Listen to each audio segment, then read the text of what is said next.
Welcome to our very first webinar of 2024. I have amazing panelists here with me today. So let's get to know them very quickly. We have Barry, we have Steve, we have Anna and Lily, and I will let them introduce themselves. So I'm going to start with the first one on my screen. Barry, can you please introduce yourself? Hey, John, thanks for having me. I'm Barry Schwartz. I write a lot about SEO. I've been doing that for over 20 years now. And I write at Search Engine Land and Search Engine Roundtable. I also have a company called Rusty Brick where we do software development, nothing related to SEO at all. So I talk the talk, but I don't walk the walk. And I call Barry's our own archives of SEO. Like usually if I need to find something, I go check SEO Search Engine Roundtable to find did it ever happen or before. So nice to have you, Barry. Steve, can you please introduce yourself? Yes, of course. Yeah, so hi everyone, I'm Steve Wilson-Beales. I'm the head of SEO and editorial product at Global. We're the biggest commercial radio group in the UK, expanding out into all forms of media and entertainment. So, for example, we've invested a lot over the years in podcasts, and we've got a #1 news podcast at the moment, the News Agents, and then expanding into different brands like PopBuzz, etc. And my role is to be the Google man within Global. And also I advise on the build of our own in-house content management system. So a lot of technical SEO in that side. So it'd be good to speak with you today. Nice. Yep. Nice to have you, Steve. Thank you so much. And yes, you can, Anna, it's all yours. Hi, so I'm Anna Sbuttoni, Deputy Head of Audience Development at the Times and the Sunday Times. So my role is really to get our journalism out as far and as wide as possible, but also to factor in engagement every step of the way. Obviously, with the subscription model, people are paying £26 a month for our journalism. We need to make sure it all adds up. Great to have you, Anna. And last but not least, Lily. Hey everyone, I'm Lily Ray. I'm the Senior Director of SEO and Head of Organic Research at an agency called Amsive, based in New York City. And I oversee a 35-person SEO team, and we're highly focused on news and discover as well. So I'm super happy to be here today. Great to have you, Lily. And I'm your host. I'm John Shehata. I'm the CEO and founder of NewZdash. And in a former life, I was the Global VP of Audience Development Strategy for Condé Nast. So I have been working on the publisher side for about 25 years till I decided to move more into the tools and the consulting side. So today, guys, it's going to be a very interactive session. We will start with some questions that we have prepared for the panelists. And then after that, as long as we go, you can put your questions in Q&A. On your left-hand side on the right panel, there's Q&A. You can put your questions. You can vote on the questions that you want your speakers or panelists to answer. So we're going to go for like maybe 30-40 minutes of prepared questions. Then we're going to have a quick message from our sponsors for 1 minute. And then we're going to go answer all your questions over there. And today we have a really good mix of like in-house SEOs, right? Big and small publishers, right? Paid and free content, right? We have agency side, Lily, who has been working, Lily and her team working with a lot of publishers. So this is the agency side, the in-house side. And we have Barry, who wears so many hats, right? The executive editor, he has his own publication in a way, right? It's also a hobby of his. So you have a very good mix. And myself, who worked both in tools, consulting, and publisher side. So let's start with the elephant in the room, SGE. Is it the all kind of like traffic killer it is? Will Google ever get it out of the experiment or lapse phase? Should we be worried that much? I don't know. So let's talk on the publisher side first. Anna and Steve, love to hear your voice or like your view on SGE. What's gonna happen there? Thanks, John. I wish I had a crystal ball. What I would say is, thinking ahead to SGE arriving in the UK, I just think, to me, it's really made the audience team, and by extension the newsroom, really focus back on like what our priorities are and what's going to make us different, and how we're going to add value to our content and make us stand apart. So that's something that, regardless of what happens or how far it rolls out or how much it kind of eats into, news consumption, via Google, that's something that I think at any point is best practice, and something that we should really be just focusing on, and making sure that we are really true to our kind of expertise, authoritativeness, trust, all those key elements that we already know about. But I just think it's really time to sort of focus and just ask those hard questions. When the SEO team makes a pitch, it's always like, second guess it, ask of it, have high expectations and set the bar really high. So that's something that we're doing in preparation, very specifically, just to kind of get into the mindset of we're a subscription model and adding value. That's really important to us. Thank you. Yes, I agree. I think there's going to be a common theme here. Absolutely, this is the moment to really address the audience needs, model, to talk to your editorial teams, to get the data analysts in. I've already communicated to senior leadership that this is a risk. We don't know when it's going to drop here in the UK. We don't know how it's going to roll out. With the communications over the last couple of years, my gut feeling is that when it does roll out, it's probably going to hit publishers hard before it gets better. So on that note, as Anna says, it is the time to really work out how to adjust to this, but also more importantly, what is the distinct offering that you have for your audience? And so that's a lot of introspection now over the next few months before it rolls out, or when it rolls out. Okay. And Lily, from your agency perspective, probably you get a lot of messages from clients and others. It was like, oh, can you evaluate what's gonna happen to our content or our traffic? So what's your view on SGE? Yes, we do get a lot of messages like that, indeed. So I think my perspective has changed. I think Barry and myself, for example, were pretty obsessed with SGE day to day, every single day last year, and all the different ways that it was changing. And my perspective changed quite a bit. I mean, the entire time I've had a consistent skepticism about how feasible this actually is for Google, and all the potential risks with launching this, not only from an information accuracy perspective, from a relationships with publishers and site owners perspective, but most importantly from a profitability perspective for Google.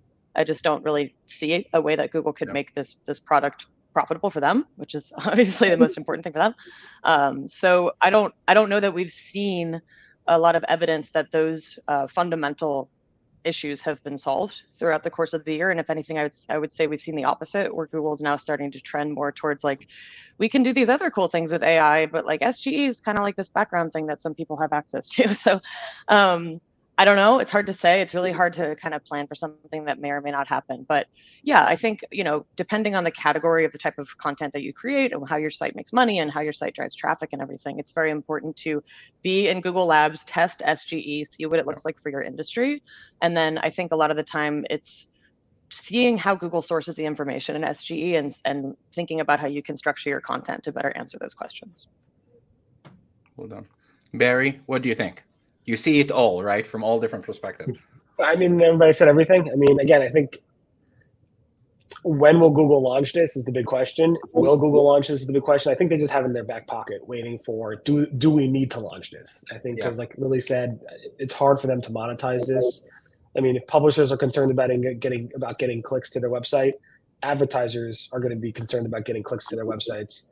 And if advertisers are concerned about getting clicks to their website, Google's concerned about their revenue, because they make all their money from people clicking on those links. So it's in their back pocket. They had it there because Bing really made them do that. Bing's market share really did not change at all with this change with their Bing Chat, or now Copilot. And even Bing is redirecting how they're doing search with AI. I mean, you see now it's all focused on Copilot and their Microsoft, products in their different areas. They obviously have Bing Chat, which is now being renamed Copilot. So it's very interesting to see, like, everybody thought AI would take over search and so forth. There are use cases for it, significant ones. But I never really, like, when I started using it, I'm like, I want to go back to search. Even today, I still want to go back to search for most of my things. Maybe I'm old. I have a lot of gray hair. But I do think that I use AI all the time for certain things, but not for core search. So we'll see. I mean, it's very interesting to see what impact it will have. I think all the publishers are talking about the same things they said beforehand. Like, we need to make content that is engaging for users, that people want to consume, that people want to pay for, that people want to come back and read more of. That's not going to change, even if Google launched SGE. It's the same thing. So it's exciting times. I love this change. I love, when Google throws a wrench in things, and they do that all the time. So I think that's why we are in this business, because we love the change. Oh, absolutely. I think some SEOs complain about there's so much incoming, but this is actually SEO, just like a part of what we do. So I think we all agree that we're not sure if Google will launch it, if they launch it, right? They have it there somehow. We agreed that it didn't make any kind of meaningful change in market share for Bing. I think it was like less than 1%. So people didn't just move from search to using like AI and SGE, right? And we also agreed that this is the very first product that actually may hurt Google revenue, right? Because if you think, if I am a dad with 3 kids, ages 1, 2, and 3, who wants to go on a vacation at a beach, at a warm place in December, right? This kind of journey will take me maybe like 200 searches, thousands of ads I will see through this journey for like 3 or 4 weeks.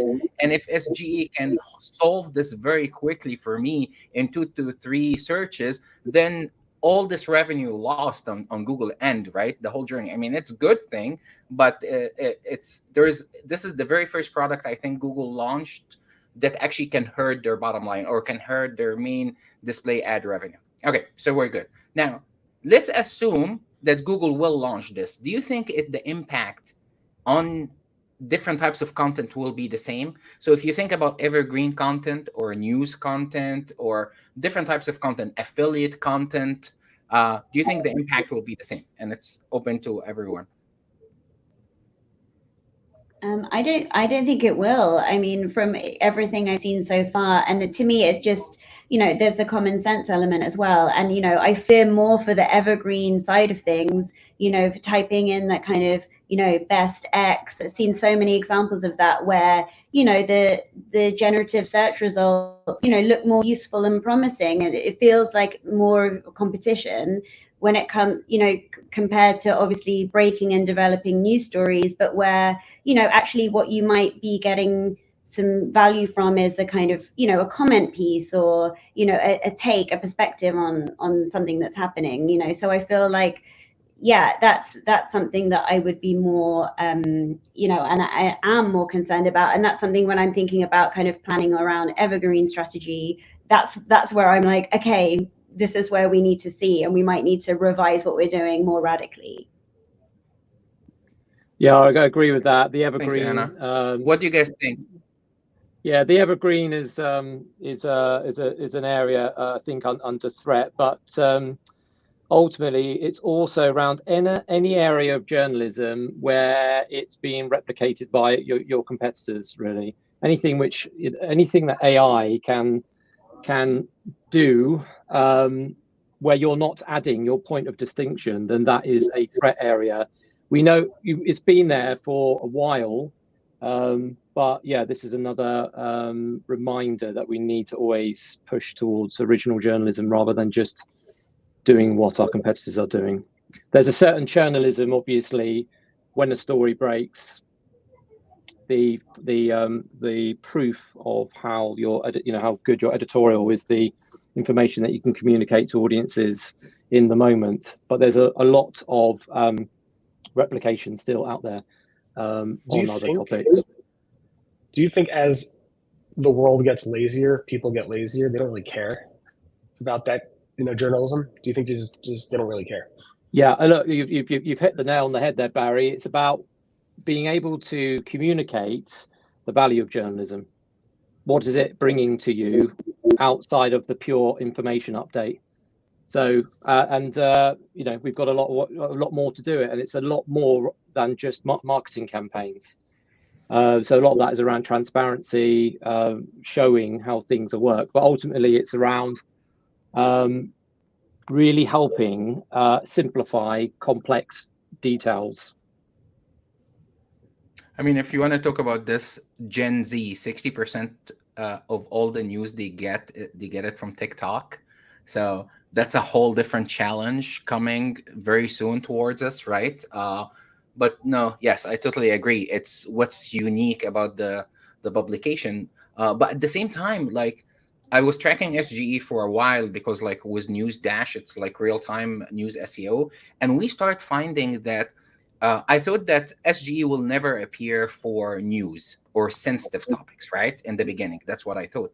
And I start seeing SGE appearing as like a shrunk or like collapsed for like very recent news, like within 6 hours, right? So I remember Kevin McCarthy when he was out from the Senate or Congress or whatever, right? Then you start seeing the SGE is like, hey, would you like to see what happened? And I click on it. I was like, it give you exactly 6 hours ago, so and so happened, and I even tweeted it. So it's available. It can understand the news, earthquakes, all that stuff. So it's a little bit scary, to be honest with you. What do you guys think, Barry, and Anna, Steve, Lily? I want to jump in with one thing that I think it's hard to anticipate, but I think it will. If SGE rolls out in its current form, it will happen, which we don't talk about as much in the SEO industry, but the pushback from Google searchers, and not to mention the news publishing industry as a whole, which Google already has this tenuous relationship with around the world. But like, I think a lot of people that use Google wouldn't want to get their news information directly from Google. I think there would be a level of pushback after a while where it's like, why is Google telling me this? And what is their agenda? I think that some people many people do like to go to the news sources that they're loyal to and that they believe, like, see them and understand them. And I don't know that Google would necessarily be a good reflection of that for many different people. So even if Google did push out SGE in a way where they're summarizing news, for example, I can't imagine that they wouldn't at some point get in some kind of PR scandal where people are not happy with the way that SGE operates. Okay. How's that different than today? Every person I know is like Google, like either on the liberal side or conservative side. Like Google's always on the other side, or Google's on that side, and they're always fighting. I know, John, we probably had these conversations before. It's like everybody's like constantly arguing, like, go to Google News and Google's pushing Fox too much, or go to Google News and Google's pushing CNN too much. And it depends on what, it all depends. So it's nothing really new, and it's also new. So it's just funny to, like, over the past 20 something years, it's like the same conversation with new technology, and the same conversation, new technology, and somehow we all survive, and we're okay. Well, I think one of the possible threats is again around this notion of simplifying the complex that SGE could do very well. So let's take a key election issue like immigration. So last week, I spent the last 5 days just trying to find some simple numbers in the UK with regards to net immigration and illegal immigration. It's a part of research for, it's one of the biggest topics, particularly in the UK. People are becoming very much more outspoken in that area. It's a huge issue. Okay, so go to Google, try to find those numbers. It's very difficult to find those numbers. You're either sent to anti-immigration blogs, charity websites, or you might be sent to government websites where the latest information is in the form of spreadsheets. The other surrounding top stories in that area are latest stories on that subject. But if you are if you're trying to find that information, the value of Google is you should go there and be able to find it.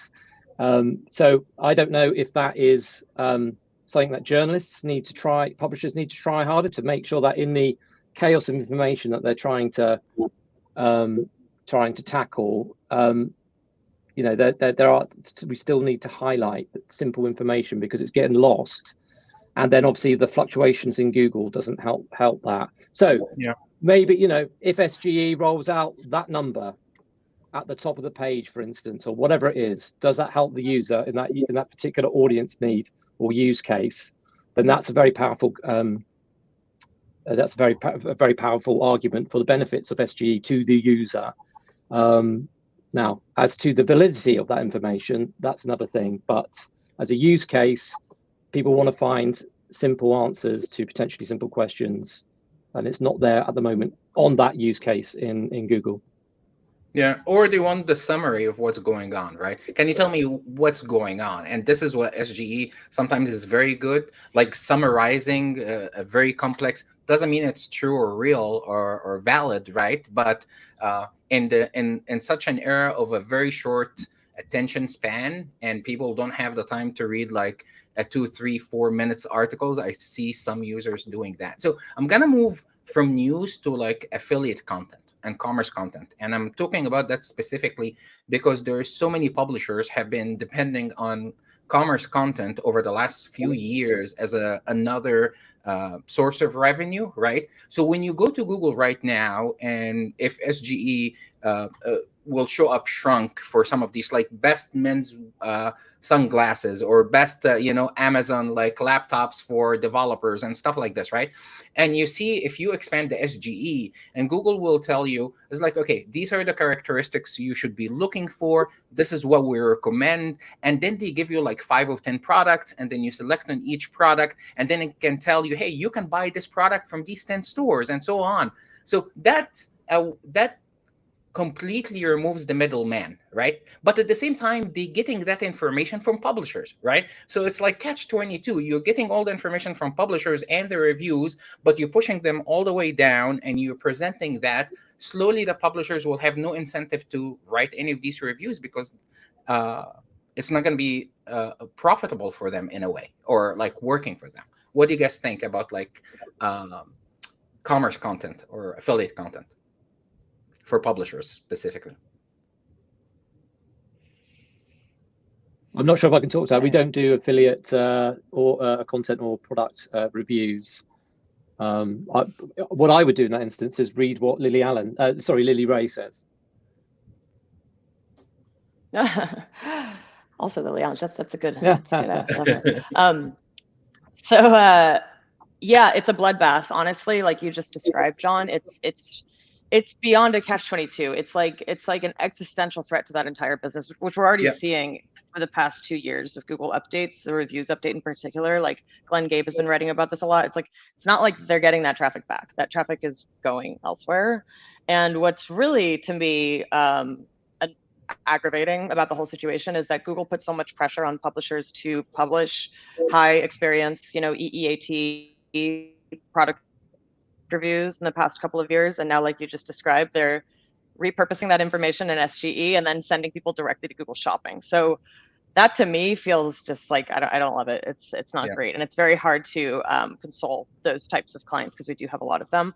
But I think Google, and Barry can probably talk to this, but there's a few different like layouts that Google seems to be testing with product review content, where whether it's like the thumbnail within SGE where they kind of talk about the different sites that they got it from, but there's also Google Perspectives, and then there's also like, I think there's this new one where it's kind of like, see a diverse set of opinions about why these are the best products. Like it might be part of shop deals or something like that. So I hope that Google uses this year where they're supposedly going to be launching a lot of big updates to think about where can we put the types of websites, like recipe sites, product review sites, like where can we put them where they're still getting a lot of visibility and we're still highlighting them without just taking their content, putting it in SGE and stealing all their traffic. Yeah, I mean, you're right. Again, it seems like the SGE responses are pulling directly from those review websites and lower quality review websites, at least from when I looked at them maybe a couple weeks ago. Maybe it's changed. It's constantly changing. That's the hard part. And then Google is one big like e-commerce store right now. You do a search on any product or anything that might be e-commerce or shopping related, you get like basically like an Amazon catalog right now. So that space has been changing a lot for the past few years now, and it's drastically changed in the past several months, and it probably changed a lot more. And I think that's why Google's incorporating. That's how Google's monetizing SGE is by sticking product ads everywhere in the SGE results. to get people to click on those. But again, will Google launch it in the SGE format? I don't know. Nobody really knows. But yeah, I do think that a lot of people who, sell products are looking at those types of queries and see what's coming up. And they're like, oh, wait a second, this content's being pulled from this review site. Maybe I should go reach out to that review site to go ahead and make that content a little bit more positive or have my products a little higher. And again, that's similar to what happened before. Like any website that Google would rank for review related best of this or best types of that, those manufacturers would go to them and try to like get those reviews to be better. I don't think the New York Times website, they had the, what's it called? What was that product site? Wirecutter was doing as well, as it used to. But that's, again, things change over time. So Google asked for the best, most detailed, most experienced types of reviews. Wirecutter does an amazing job doing that.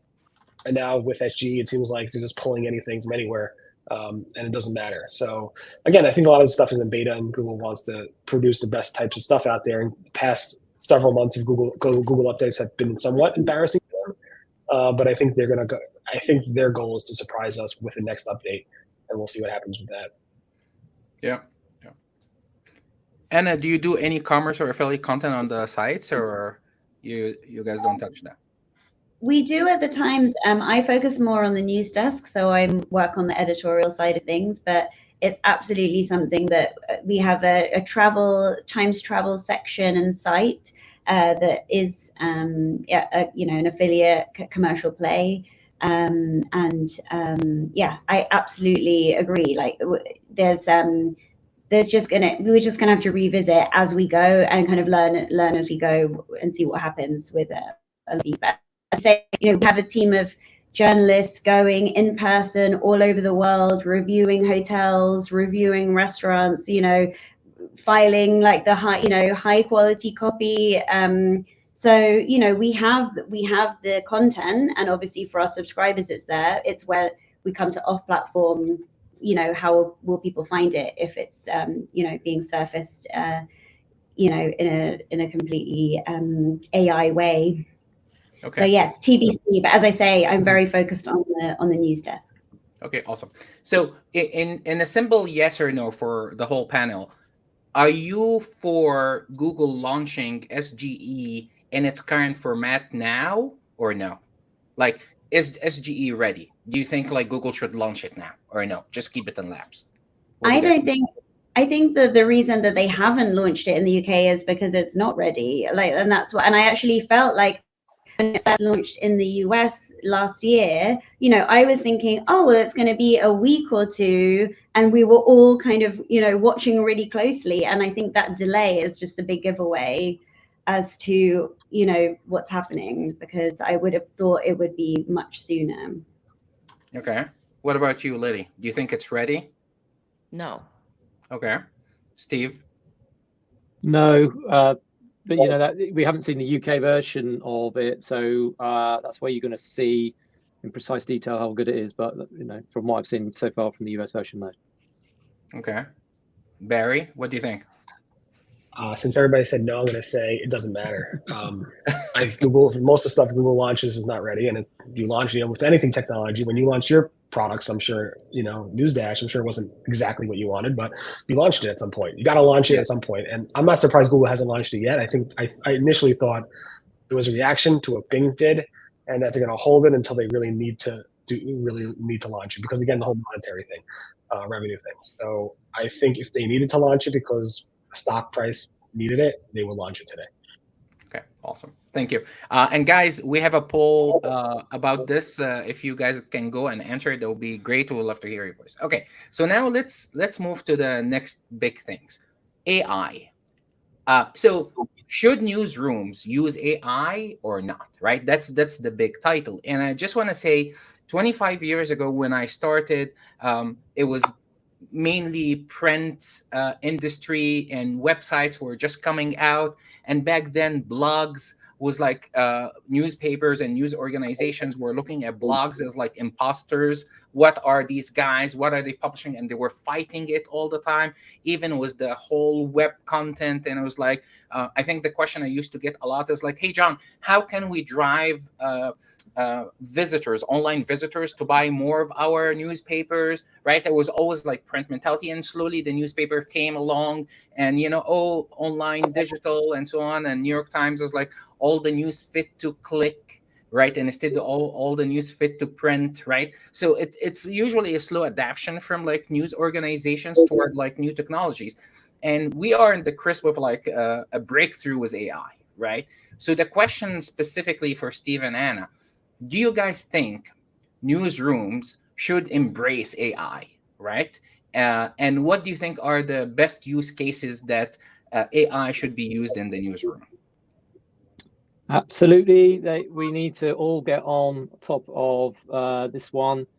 Anything that's going to help us get in deeper into the stories that we want to cover, that's going to help. And anything that's going to help support journalists on the sort of like admin tasks, etc. Yeah. So absolutely, I think the challenge comes about is how are they going to get involved in this?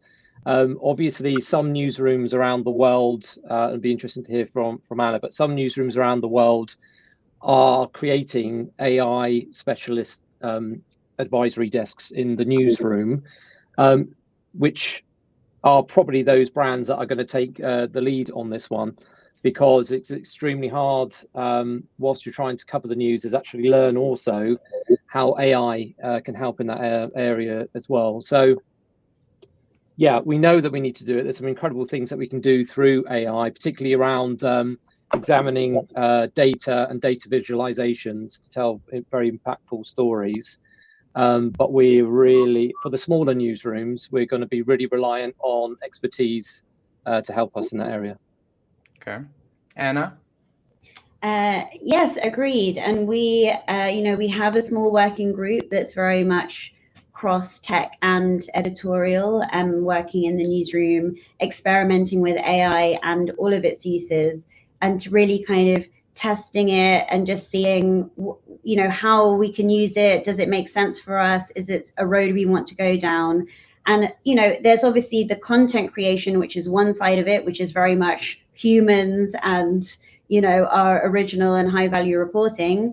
But even when it comes to things like curation, tagging, the data analytics, as you said, Steve, there's just a lot we can do to speed things up and just help spot trends and make decisions much quicker. So that is something that we are experimenting on. We've got some beta models kind of rolling out in the next few weeks, which will be tested more widely in the newsroom. So it's definitely an active discussion, and it's something that the editorial side is sort of actively involved with as well. Okay. And from Barry and Lily's view, how do you think news SEOs should take advantage of AI in the SEO process, right? I think there is a lot of processes and a lot of tasks that are still very manual. So in your view, like even on the agency side or from a client side, like how we can take advantage as SEOs from AI? Yeah, I mean, the opportunities are endless, to be honest. Like, I spend all day using ChatGPT at this point throughout every step of everything that I'm doing, pretty much. That's like quite a big evolution for me, because this time last year that was not the case. But yeah, I mean, to your point, now that ChatGPT has, code interpreter and Claude and these different tools, you're able to like upload images, upload CSV files, upload Excel files. It doesn't do everything for you, but it's a very good assistant. So like taking data about top performing headlines and good click-through rates and top performing images at this point, you can take all the images that did well in Google Discover and put that into ChatGPT and ask it to find commonalities in the images. I mean, there's just so many opportunities, and you do have to be very careful. Like obviously in a newsroom, you need policies around not just carte blanche publishing what it gives you, but I think throughout the analysis process and being able to analyze data very quickly, it's essential. It's a great tool. They're great tools, a lot of them. Yeah. Barry? Yeah, for sure. I mean, I agree. Anything you could do to help with these like tasks that could be like done by computers, 100%. But you need that experience. You need to have journalists can't just go with. So I write a lot, as you know, and I try to use ChatGPT or whatever tools to go ahead and improve my content. And I feel like it just adds fluff and unnecessary words to my stuff. So I try it every now and then to see if we'll actually produce something better. I think it produces stuff that's worse in terms of the content, for me at least, for my readers. But I absolutely love generating AI images because I can make an image that has a robot that's fighting off a storm or something during a Google update that you can't get from stock images or from even taking a picture of something. So it's amazing what you can do with those things, and I have a lot of fun with it. But I think it's very useful when it comes to what Lily said in terms of using it for specific types of SEO tasks and for analyzing data, and then also for helping publishers expand their content when they don't know about that topic too well and they're more a generalist writer. I'm very obviously specialized in a specific area, so if I'm writing something, I'm not going to go ahead and explain what a title tag is. I might just link to something that I wrote about. But when a journalist writes about what a title tag, or talking about SEO, they might have to explain what a title tag is to their readers because they might not understand it. I know anybody reading my content probably understands what a title tag is. So it all depends about the reader. And for my type of content, it doesn't really work well, except for using it for generating images. But I can see how it could be very useful for what Lily said and for what Steve and Anna said. So I think it works pretty well for that. Yeah. And also, I mean, from a tool perspective, is like it has been very helpful with development, not to provide you with code per se, but it can quickly optimize some parts of the code for you, or it can give you hints how to make it more optimized or faster. Most of the time, the code is not very accurate, right? But it can solve problems for you. Like you may take a couple of hours to solve a specific coding problem, and with ChatGPT and other tools, it's like, oh, if you do it this way and this way and this way, and then you code it the right way, it has so many useful implications. Lily, I use it in data analysis all the time. It's like, you would create actually a code and put so much data points together. Now, if you want to do something quick, you want to understand before you do a very deep analysis, you put some files together in ChatGPT and start like looking at some data elements. So I think it has a lot of useful applications out there. Okay. I have a question for you guys. News SEO 2024, right? The future of News SEO 2024. What do you think are the biggest challenges news organizations, news SEOs will be facing in 2024, and how to solve for?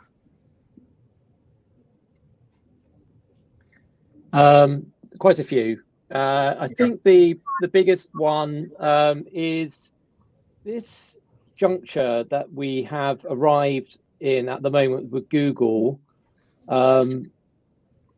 Traffic has disappeared for publishers from Google. It's disappearing or has disappeared from some social media.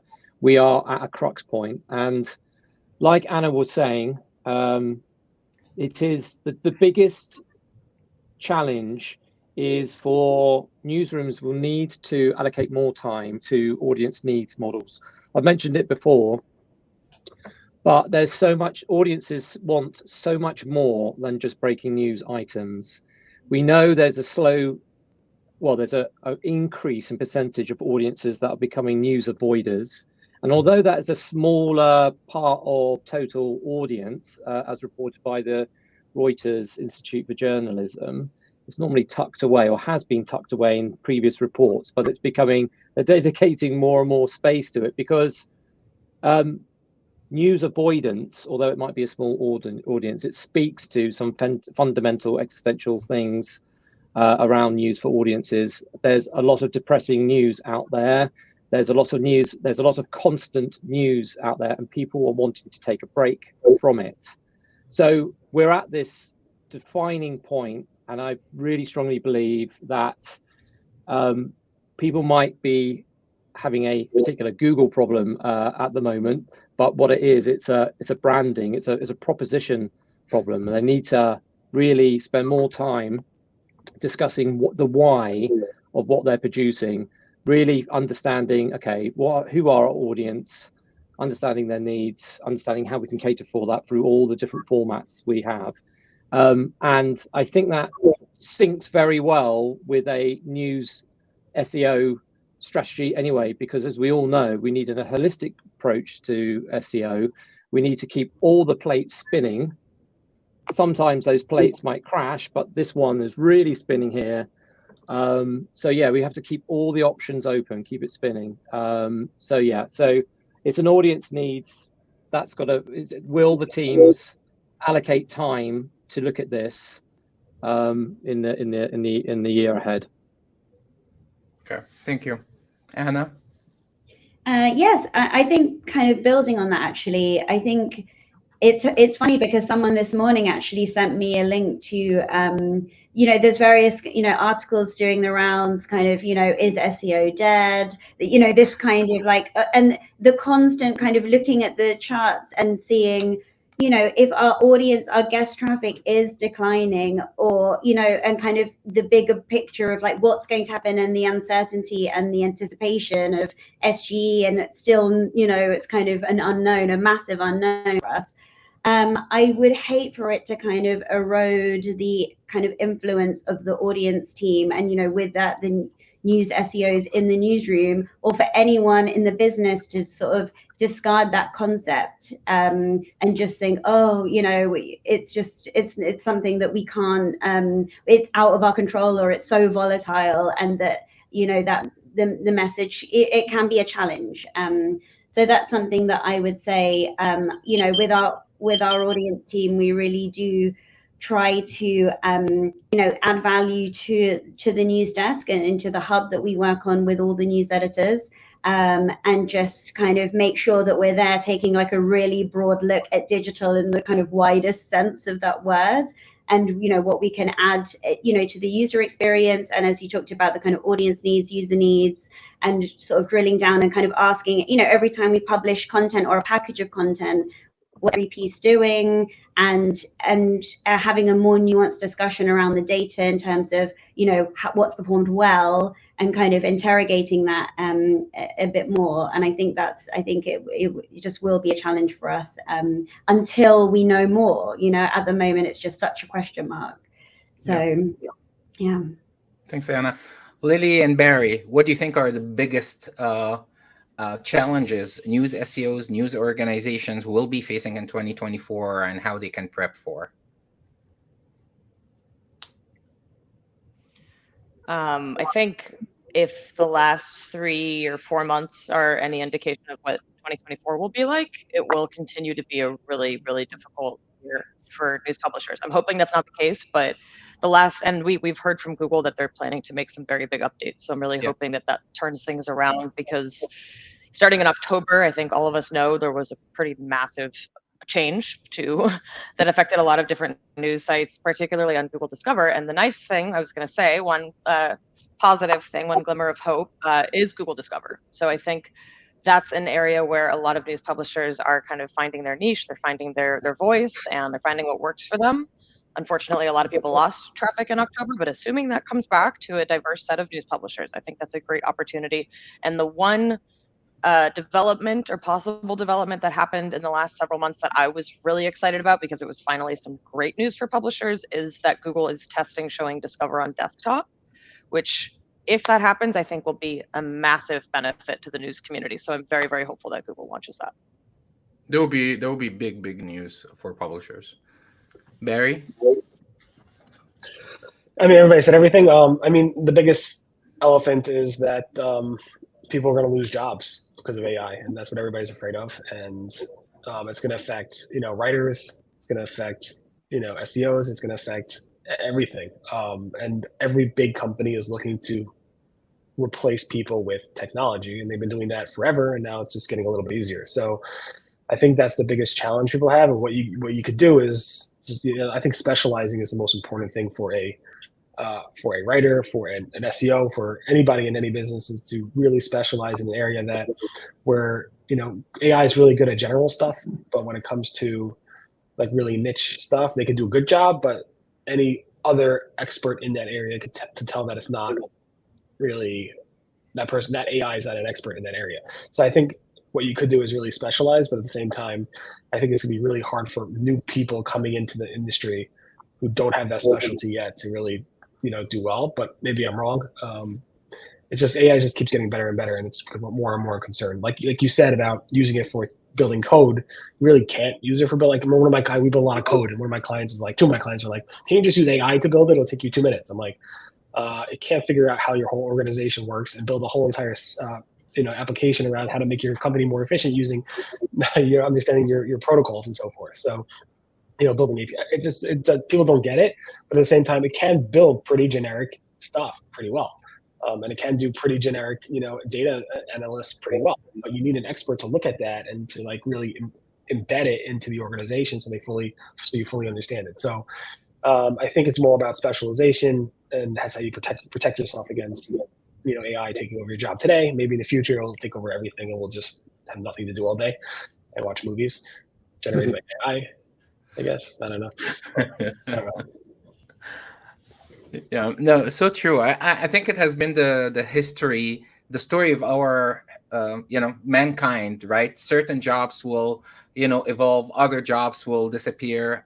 But I think from my 2 cents, I think the biggest challenge for news organizations in 2024 is diversification, right? Because if you look at your portfolio right now, 50% is coming from Google search traffic, maybe 40% coming from Google Discover, if not more. I have seen publishers where 80%, 90% of their traffic coming from Google Discover. While it's exciting, it's so scary. Imagine that you're in the stock market with one stock. That's your portfolio, and you're betting everything on that portfolio. And we have learned, as Lily said before, is like Google Discover is like a roller coaster.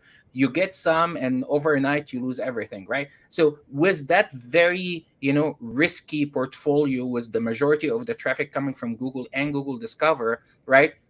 You're left in a very dangerous spot. So news SEOs or news organizations have to think of like, what is a holistic audience portfolio, right? Where can I get traffic from that is not Google dependent, right? What are the partnerships? How I can increase my newsletter subs, because this is a direct relationship with users, right? If there are apps and stuff like this. So I think, to be honest with you guys, I think this is, in my opinion, the biggest challenge on news organizations is how they can diversify their traffic. Okay, with that being said, we're going to go into 1 minute of a quick message from our sponsors. And then, guys, I see a lot of questions here in Q&A. So we're going to address these questions. Our speakers, actually, our panelists, are going to address these questions. But for 1 quick minute, please let me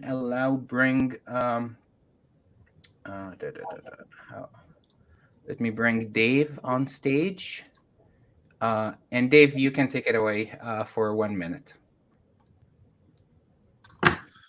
Thank you, John. All right, let me go ahead and share my screen here.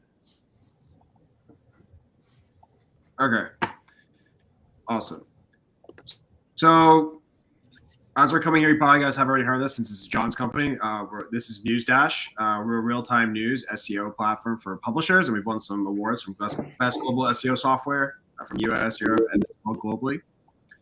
Some of the main things we help with is like content ideation, like are we ranking, how big are these opportunities, missing opportunities, and like what should we write about in general based off of all information we're getting in real time.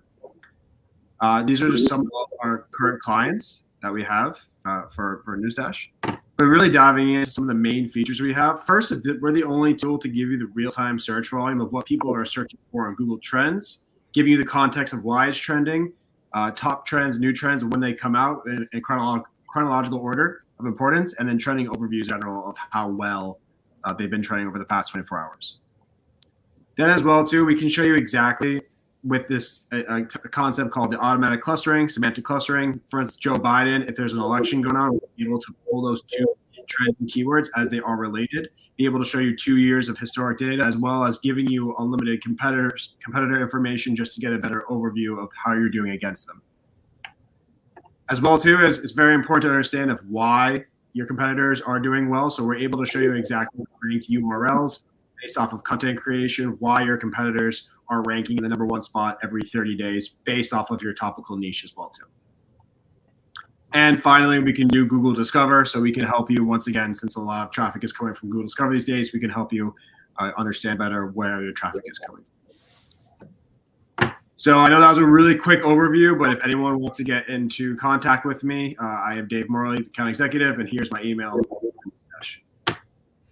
Thank you so much, Dave. I appreciate it. And now we go back to our Q&A. I'm very excited about specifically about the feature that we just launched recently about tracking Google Discover feeds. It gives so much information.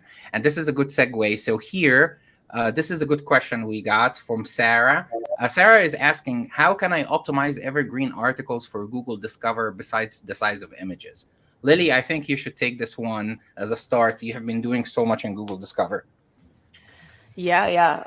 I'm glad that it's starting to become a bit more popular, especially in the US. It's something that we haven't really talked about as much, but it's definitely, there's a misconception that people think that you can't optimize content for Discover, and I believe very strongly that that's not true.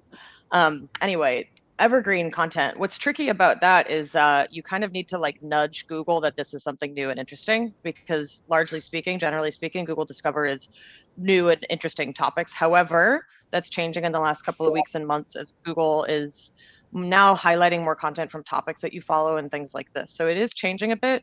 With regard to evergreen content, I do think you still need to give some clue to Google that, first of all, that it's been updated and that it's relevant for users again or now.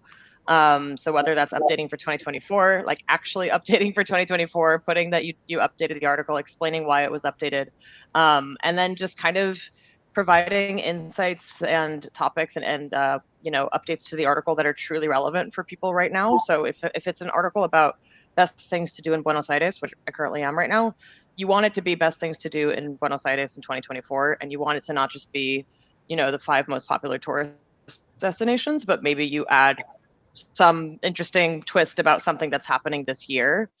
Because I really think that it's tricky with evergreen content. You're going to have to be relying on somebody following that topic if it's kind of a more dated article. So really just updating it and making it a bit more relevant for users right now would be my advice. Thanks, Lily. Anyone else? Anna, Steve, Barry? I mean, just to add, I think there's only there are certain topics that are more prone to be in Google Discover than others. So it depends on what you're also writing about. So I wouldn't be discouraged if you're writing about a topic that just generally doesn't show up in Google Discover. It might just have that topic might have a smaller following than whatever. I mean, it all depends on also the topic as well. So I wouldn't be too discouraged by that if you're not getting a tremendous amount of Google Discover traffic. Yep. Anna, Steve?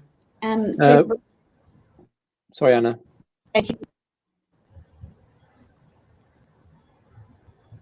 So from our point of view, we don't particularly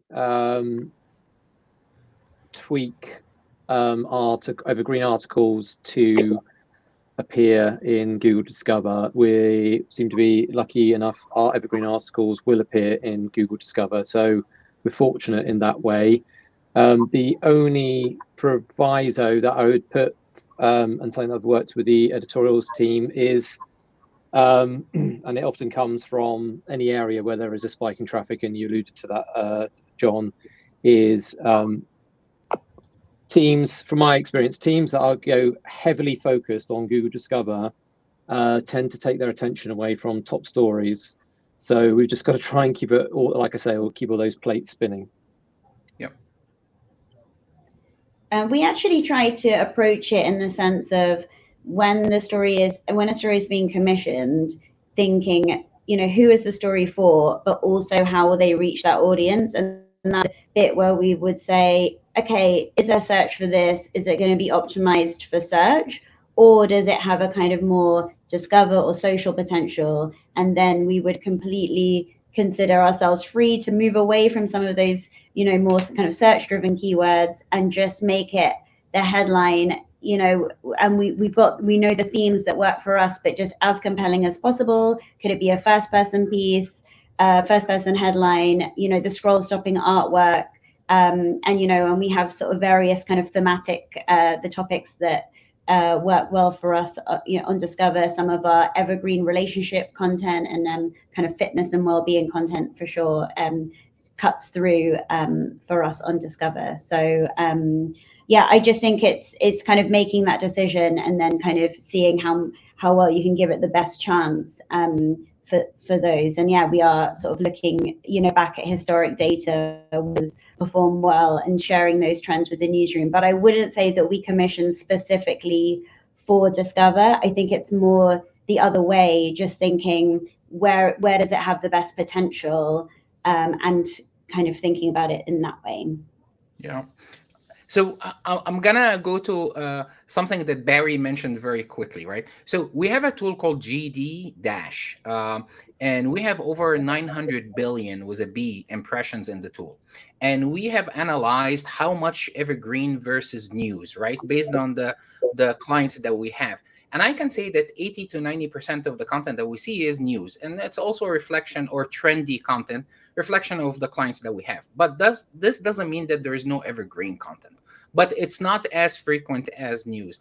The trick is with evergreen, if you understand that Google Discover is based on the interests or the high affinity entities that the user is interested in and their recent search history, you would understand that users will start getting evergreen content when the search history changes for them in certain queries. So for example, if I start searching for mortgage rates because the interest rate gonna drop and I'm interested in buying a house or refinancing, Google start introducing some of this evergreen content in my social feeds. And once I stop doing these searches in my search and slowly disappears from my search history, right, these queries will disappear. So this is like pure evergreen. Or I'm planning a travel trip into Mexico or Europe, and I start seeing a lot of this evergreen. The other thing also is like what I call news evergreen. So for example, if you're writing an article about top 10 movies to watch on Netflix this week, right? This is what I consider like a news evergreen kind of a thing. When you refresh this content, to Lily's point, right, we seen that this content keeps appearing over and over and over, was like at multiple spikes of traffic every time you refresh this content. So I hope this is helpful. This is like from the data that we have been seeing, but evergreen is not as frequent as like trendy and newsy content in social feeds. So I hope this is helpful. Okay, let's take another question. This question is from Sean. How has optimizing for audience profiles changed during the most recent core updates from Google? I'm talking about the mass SEO professional hysteria around the hits to Google Discover traffic for a lot of news websites. Who would like to take that question?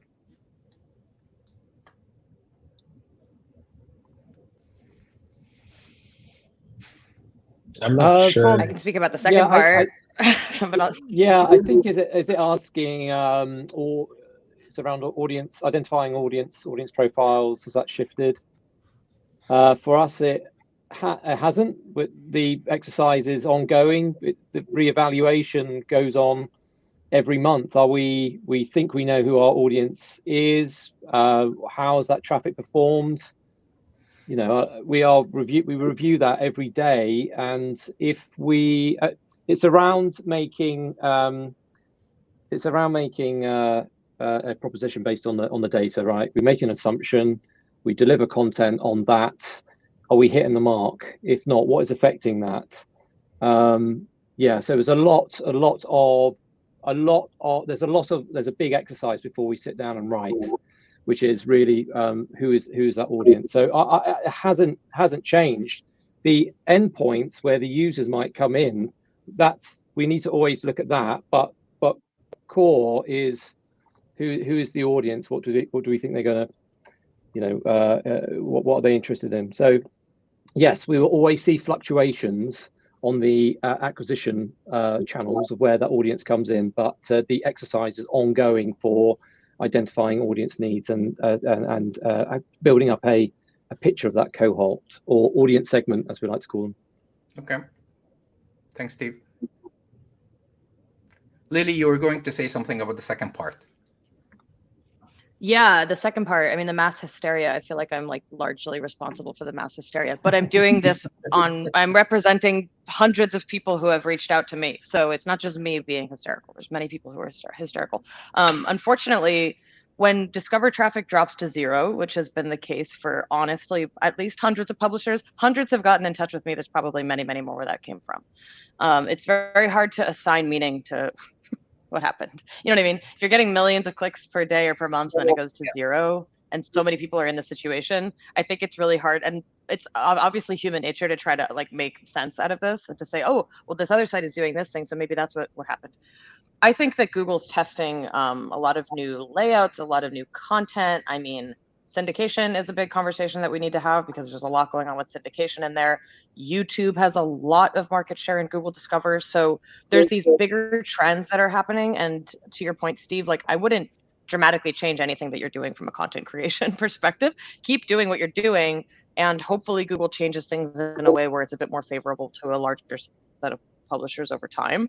But, you know, I think for now, unfortunately, what I would do if you're very, very focused on Google Discover traffic and it's something that's really meaningful for your business, just look at the data and see what currently is working, even if it's a little bit, because to your point, John, like if somebody has a really strong affinity in a certain area or they really like this certain thing and you guys write about that thing, maybe you can take something that you wrote about that's seeing some success and write about that a bit more in the time being. But I wouldn't dramatically change anything because I really think this one's on Google, to be honest. I agree. We should mention like all these SEO case studies of how people are using AI to generate massive amounts of content, ranking incredibly well. Google's statements on how it doesn't care if it's AI versus humans, as long as the content is useful and humans like the content and they're okay with it. I think this is just something that Google's trying to get their hands around. And initially they're like, we had these same problems when we had Panda, and humans were generating tons of low quality content, Mahalo and all those types of websites. And we dealt with this. But I mean, you haven't dealt with this in a fashion of AI doing it or technology just pushing out this content at that level. So I think we're just, polluted with so much content on the internet. And some of that content reads really well that Google's going to have to like figure out what to do with it. And maybe it means if they're fine with it, and maybe it means that humans have to write better than AI, and maybe they can eventually. Maybe in the future, humans won't be able to write better than AI. So I think this is one of these things that is like we're very, very interesting times. And I think the statements from Google has led a lot of people in our industry, not necessarily from like the New York Times or real publishers, but like anybody in the SEO space saying, I could do this and I could go ahead and do this for, $100 or whatever it might be. And let me go ahead and try something and see what happens. And it works very well for a short period of time until people complain. And then eventually Google will, do something about it. The question is, what will happen in the long term with this? And I think that's what's pretty exciting about this right now. Yep. Anna, anything on your end? No, I mean, I think it's just like a really, I think it's a discussion that is live and ongoing. And I think, we've covered it. Okay. I think my 2 cents are Google 2 years ago or 3 years ago, they said, hey, don't get addicted to Google Discover. Okay. And John Mueller kept coming out every couple of months. Hey, guys, don't get addicted, because it's changing fast. It's a black box for a lot of Google engineers themselves, right? And so on. So this is one. Number 2, I think we're as SEOs in a bad spot because a lot of SEOs claimed victory laps around Google Discover, and we didn't have much to do with it. So when it went away, everyone was looking to the SEOs as like, hey, can you fix that? But in the beginning, we were not the reason behind that traffic, right? So we got a lot of like fingers to us as like, hey, what's going on? Number 3, I think it's very important that I'm not sure who said that, Steve or Barry, you should not change your content strategy for Discover specifically. You might tweak it, but it should not be changed. I'm working with a client right now who lost all their Discover traffic and their top stories traffic, right? Not just the Discover, all the top stories as well. And when I looked at their content for over the last 7 months, they have changed their whole editorial strategy, right? And instead of writing this like well-thought editorial pieces, it was all like quick hits to satisfy Google Discover, right? So-and-so did that, or so-and-so said that on social media. And it was all very thin. It worked perfectly in Google Discover, and it kept driving them millions of visits till it stopped. right? So I think this is something to keep in mind. The main content strategy, it's really what works for you. And for me, Google Discover should be a byproduct of what SEO should be about, or the editorial content. But yeah, that's about it. That's definitely still the message. So in Conference Morning, where we're looking back at yesterday and last week and last month, and we see these fluctuations, we just try to reiterate that we do see it as bonus traffic. And it's hard because sometimes it can be on a real downer and then it just jumps back up. And I can see sometimes it's like looking at a sea of editorial faces, just like, what? And kind of constantly reiterating and showing how volatile it can be. It is. I even asked when I used to work in Condé Nast is to separate Google Discover traffic from what do you call it, forecasting and stuff like that, because it was very volatile, just to make sure to manage commercial team expectations and so on. So yeah. Okay, another question. We have a lot of very smart SEOs here, and they use a ton of tools. And as SEOs, we love tools. What are the SEO tools that you recommend Newsroom should use? A couple each. Yeah, I'm sorry if this is really basic, but I spend a lot of time in Google Incognito. It's so basic, but I'm always checking what's on the search results of pages. And I'm refreshing that, whatever. It's like, okay, we're going to write about this, right? What's happening right now? How's that changing? And then obviously in Google Search Console, extracting that data into various different tools, etc. But it's a lot of it is basic. One of my key flags to editorial teams is look at the search results. Just keep looking at the search results. Quite often they might write about a topic without looking at what's on page one. So it will be from that, a number of things can then evolve.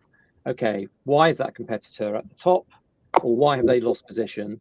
And then I'm preaching to the converted here, and then we go and have a look onto their pages, etc. So I still that's one of the most valuable tools for me. Then we have various crawlers, etc. But yeah, it's pretty important to get editorial teams to look at the platforms where they're going to appear. Absolutely. We use Google Trends SEMrush as well. I'm very actively pushing for NewZdash. I genuinely, honestly, when I see it, I'm like, I want this. I think that it is genuinely, it's a genuinely useful tool. I think anything that can kind of not just make things quicker and easier, but actually help to translate why we're asking for things to the newsroom is really important as well. I think just kind of showing that as clearly as possible can just be the difference between getting a commission over the line and keeping it updated, and everyone actually investing and tending to these pieces.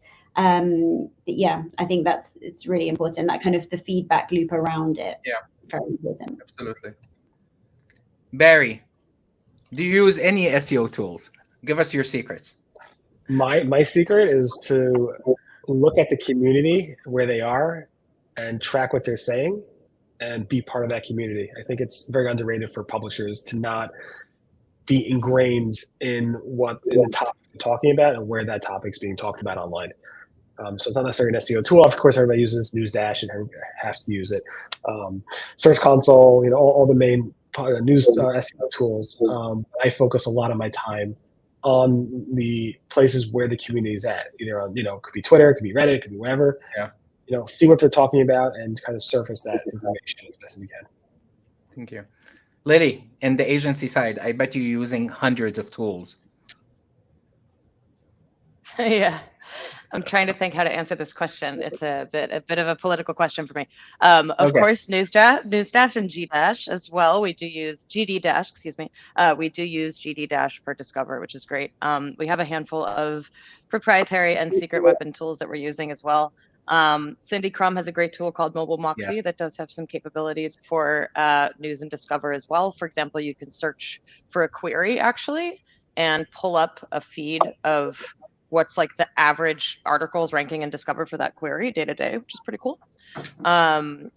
Some that I'm comfortable sharing are BuzzSumo and SparkToro, which don't really get enough attention, but we use them for ideation for news clients and understanding where our news audiences are very often as well. There's a lot of other ones, but I'll go with those for now. Okay, yeah, I love SparkToro, so kudos to Rand for this amazing tool.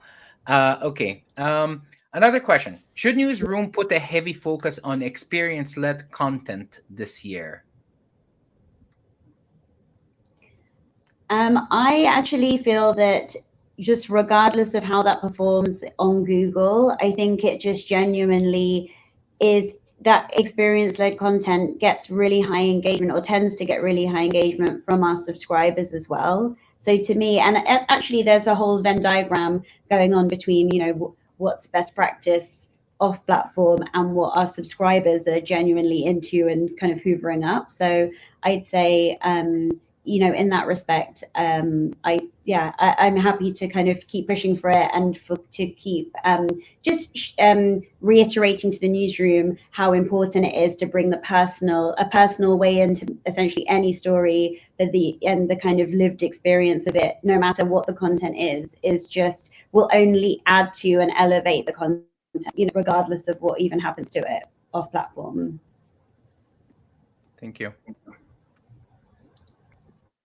Yes, we don't have a paywall or a subscription service on our brands. So yeah, absolutely. We'll be talking to our teams about putting more of yourself in your work, particularly with AI. Although it's just going to be difficult to tell the difference between the two approaches. But yeah, I think you want to be highlighting the value of your journalism through the experience that you've had and whatever you're writing about. So yeah, I'll just say that was a good move for journalism itself, really. Okay. I have a. Oh, sorry. Go ahead, Lily. Sorry. No, just real quick, just to add to that, I think, like you both mentioned, it's not only good for journalism, it's the way that the internet and audiences on the internet are trending in general. They want to follow people, they want to follow journalists, they want to follow influencers, they want to follow people who they feel like their content resonates with them. So I think that having more experience-driven content is not only the direction that Google's going, but just the direction that people are going in general. Like when they want to learn something about the Palestine conflict, for example, they might have specific people that they go to, or something in technology, they have, you know, specific people that they follow on TikTok or whatever. So I think it's a good idea for your journalists to build out a personal brand where people understand, you know, I like that person's content, I'm going to follow them across multiple platforms. Actually, this goes well with our next question. So what's going on with Google Perspectives, right? The news version changed industry approach to creating and distributing content. So Barry, I want to ask you first, what's going on with Google Perspectives? What's the latest? Google Perspectives is like two versions of it. One is like those, like, you know, boxes that show up. I don't know how many people are clicking on it. It's interesting. It's this new type of, like, Google wants to show those snackable. I think when the New York Times wrote about it, like the snackable version that people could have consumed pieces of content in more of like a snackable version, like you would on TikTok or on like a social media site. And Perspectives, basically what Google wants to do is like highlight different, I guess, personalities by sharing their content on search. How do you approach that? I think Lily's advice about, you know, making sure your your authors have certain type of, you know, followings and they're branding their own personal brand, but also, like, you know, they have to be out there sharing their stuff on different social media platforms like Reddit and especially Reddit these days, Twitter and so forth, or X. And what is the approach there in terms of distributing content? Yeah, I mean, I distribute my content everywhere and almost everywhere. So I think you need to distribute your content on all these different platforms so you can go ahead and make sure to distribute and diversify your traffic overall. I don't know how long Perspectives. It's like, I feel like Perspectives is one of those features that will be around for a couple of years and then go away. But who knows? Yeah. But it doesn't mean you shouldn't take advantage of it. Just like every publisher took advantage of AMP when it came out, and every you take advantage of it while you can. Some are easier to take advantage than others, but I think people should be looking into Perspectives because Google's going to keep it around for at least another year or so. What was the other? You said there's two versions of perspectives. The one that appear in the search, right? Results, most likely under like top stories or something. And is the other version is actually where you click the perspectives button in the results for labs or It's something? the perspectives filter, like when you toggle and just show Yeah. perspectives, the filter, and there's also the perspectives that automatically just show up in the results themselves without clicking. I the don't filter. see the filter that much. Do you see it? Randomly, people share stuff with me all the time, so I see it all the time. Sometimes it's queries you're doing, but it's on that new menu, that bubble menu. If you scroll through it, you'll sometimes see a perspectives filter. Again, most people don't use these search filters. Google constantly tests them, then get rid of them. Google's constantly testing stuff, but the one that shows up the most are those, like you said, the ones that just show up automatically in those boxes. Yeah, I shared in the chat. I did some analysis for like 30 days on the perspectives that appear in the results, and it was interesting because the majority of it was like 34% was Twitter, then 24% was YouTube, and then Reddit was about 16 and 17% of it. So it's very interesting. So from a newsroom perspective, anything to do, guys, for perspectives? I think showing perspectives in conference and just opening up that discussion to really thinking very specifically about the package of content around a story, what every piece is doing, and which kind of user needs are being answered and how, and making that really clear on the site, and to the reader. And just, I think it really has helped focus the mind in terms of planning for stories and content that way. But I wouldn't say, when we have appeared in that perspectives box, for sure, but I haven't seen a huge amount of traffic from it yet. But it's definitely something that we're sort of talking about, and then it's almost a question. What we've got, the main news story. We have maybe a separate analysis. Do we want like an opinionated comment piece to go with it? And it's just kind of encouraging everyone to think about things just in a bit more structured way, I think. Got it. Steve, anything? Nothing to add on to that. We haven't seen particularly any spikes on that front, really. I think perspectives obviously opportunity to watch more video through the search results. Is that correct? But we're a company that does a lot of video content to visualize our audio content. So we've certainly put a lot more of that into our websites, etc. So yeah, but we've not seen a huge impact since that was released onto Google. Okay, Lily, have you done anything around perspectives? No, I think Glenn Gabe in particular talks about like, oh, I'm seeing a lot more of this. I don't see the filter very often at all. I see the other one, like the news panel carousel, pretty often, which I don't think that you can necessarily do much to be in there other than have a perspective. But like I said before, I think, in theory, if the perspectives filter launches in full force, which I hope it does, this to me would be an example of something where Google understands there's a lot of different websites with a lot of great content and a lot of different views on things. So let's use the perspective filter as one place that people can go to hear diverse perspectives. And I hope that it's not just Reddit and TikTok and YouTube. I hope that there's a lot of small bloggers and different things happening in there. But if they do double down on that, it's the same advice that I've been giving and like I just gave before, which is like, you should be focusing on the individual content contributors and experts who work at your company, whether it's a journalist, whether it's an influencer, whether it's the lawyer that represents the law firm.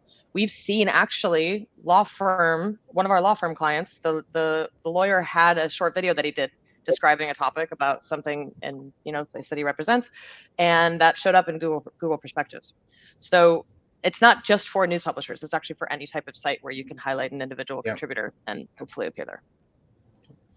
I think let's take one more question and then.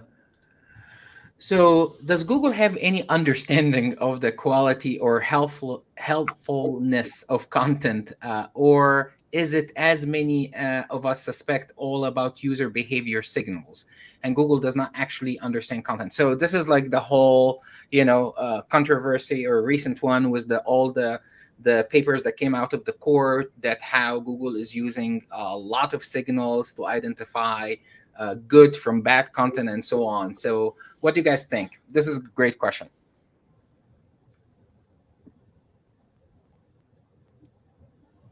I would probably just reiterate what Barry Adams wrote about recently, which was that Google struggles to identify helpful content. It doesn't mean we should definitely still do it. If you look at the helpful content principles, they're pretty much the standards of good journalism. A good written piece, follow those helpful content guidelines. But one of the things that is obviously with the big focus on helpful content is the other side that we know is extremely important to SEO, which is links, internal linking structures, site structure, etc. All those basics, which I wrote about in the NewsDash board. We need to have that in addition to the content to help Google come in and understand what it is that it's looking at. So that's my tuppence. Thanks, Steve.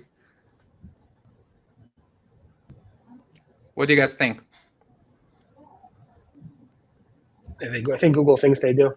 I think that was the purpose behind the helpful content update.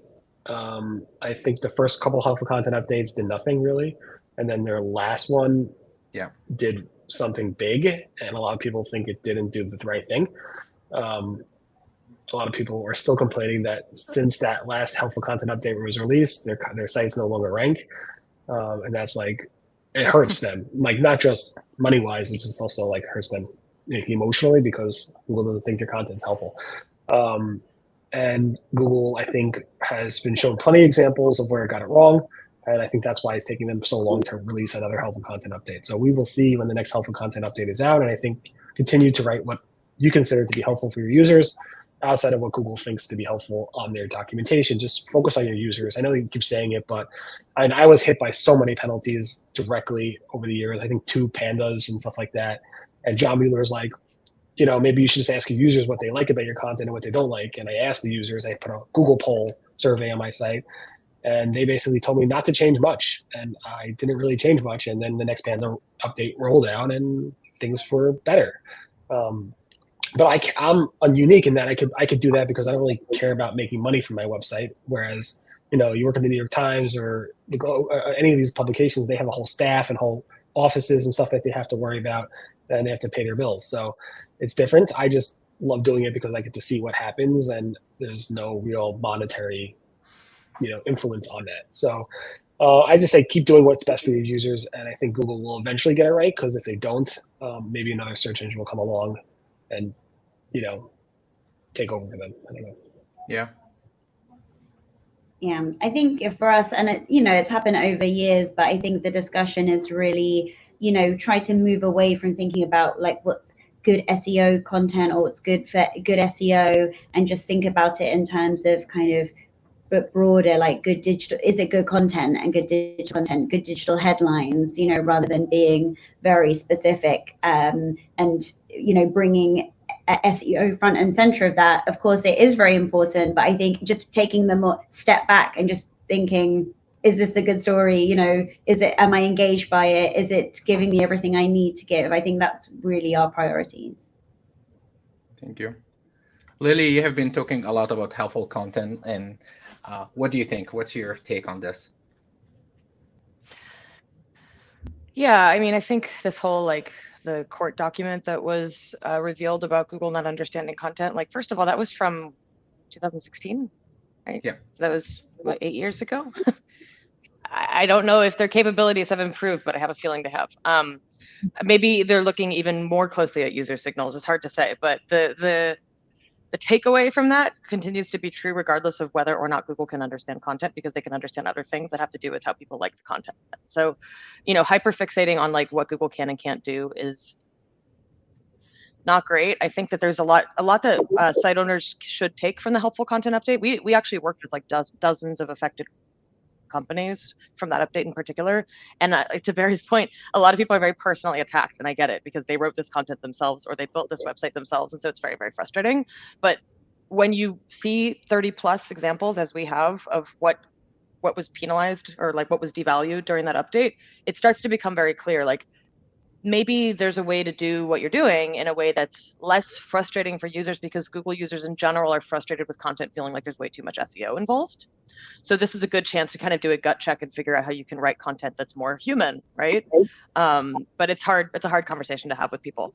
I think that the large overarching trend that we've talked about today is to really, really think about closely how users are feeling about your content, how it resonates with them, and to focus on that as kind of the North Star of where you're going, as opposed to trying to please Google all the time.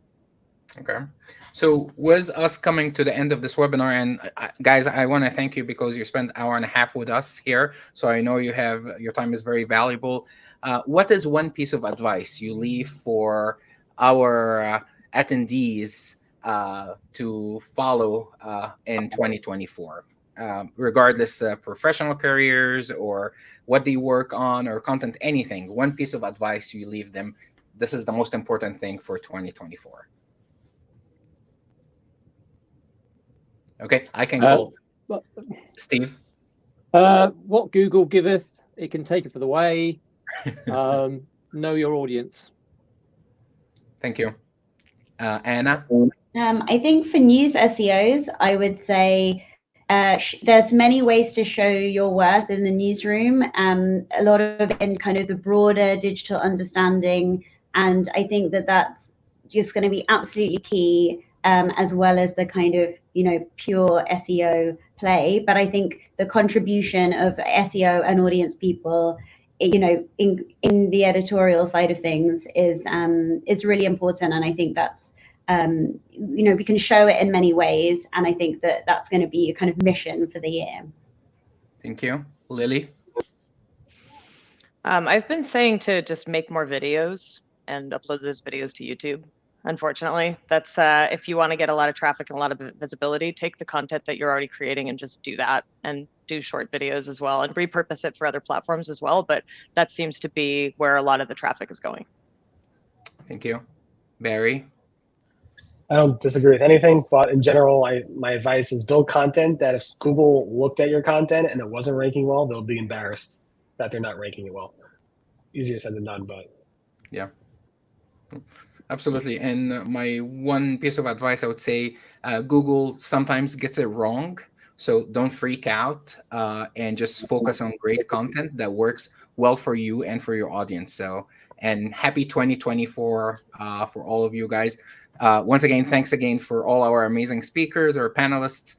Anna, thank you so much. Lily, thank you a lot. Steve, thank you again. And Barry, thank you so much.